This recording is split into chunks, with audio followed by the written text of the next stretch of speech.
2 Kings 21. Manasseh was 12 years old when he became king, and he reigned in Jerusalem 55 years. His mother's name was Hephzibah. He did evil in the eyes of the Lord, following the detestable practices of the nations the Lord had driven out before the Israelites. He rebuilt the high places his father Hezekiah had destroyed. He also erected altars to Baal and made an Asherah pole, as Ahab king of Israel had done. He bowed down to all the starry hosts and worshipped them. He built altars in the temple of the Lord, of which the Lord had said, "In Jerusalem I will put my name." In the two courts of the temple of the Lord, he built altars to all the starry hosts. He sacrificed his own son in the fire, practiced divination, sought omens, and consulted mediums and spiritists. He did much evil in the eyes of the Lord, arousing his anger. He took the carved Asherah pole he had made and put it in the temple, of which the Lord had said to David and to his son Solomon, "In this temple and in Jerusalem, which I have chosen out of all the tribes of Israel, I will put my name forever. I will not again make the feet of the Israelites wander from the land I gave their ancestors, if only they will be careful to do everything I commanded them and will keep the whole law that my servant Moses gave them." But the people did not listen. Manasseh led them astray, so that they did more evil than the nations the Lord had destroyed before the Israelites. The Lord said through his servants the prophets, "Manasseh king of Judah has committed these detestable sins. He has done more evil than the Amorites who preceded him, and has led Judah into sin with his idols.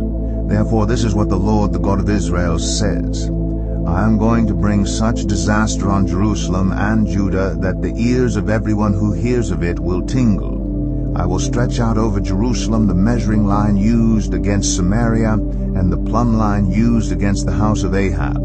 I will wipe out Jerusalem as one wipes a dish, wiping it and turning it upside down. I will forsake the remnant of my inheritance and give them into the hands of enemies. They will be looted and plundered by all their enemies. They have done evil in my eyes, and have aroused my anger from the day their ancestors came out of Egypt until this day. Moreover, Manasseh also shed so much innocent blood that he filled Jerusalem from end to end, besides the sin that he had caused Judah to commit, so that they did evil in the eyes of the Lord. As for the other events of Manasseh's reign and all he did, including the sin he committed, are they not written in the book of the annals of the kings of Judah? Manasseh rested with his ancestors and was buried in his palace garden, the garden of Uzzah, and Amon his son succeeded him as king. Amon was 22 years old when he became king, and he reigned in Jerusalem 2 years. His mother's name was Meshullemeth, daughter of Haraz. She was from Jotbah. He did evil in the eyes of the Lord, as his father Manasseh had done. He followed completely the ways of his father, worshipping the idols his father had worshipped, and bowing down to them. He forsook the Lord, the God of his ancestors, and did not walk in obedience to him. Amon's officials conspired against him and assassinated the king in his palace. Then the people of the land killed all who had plotted against King Amon, and they made Josiah his son king in his place. As for the other events of Amon's reign and what he did, are they not written in the book of the annals of the kings of Judah? He was buried in his tomb in the garden of Uzzah, and Josiah his son succeeded him as king.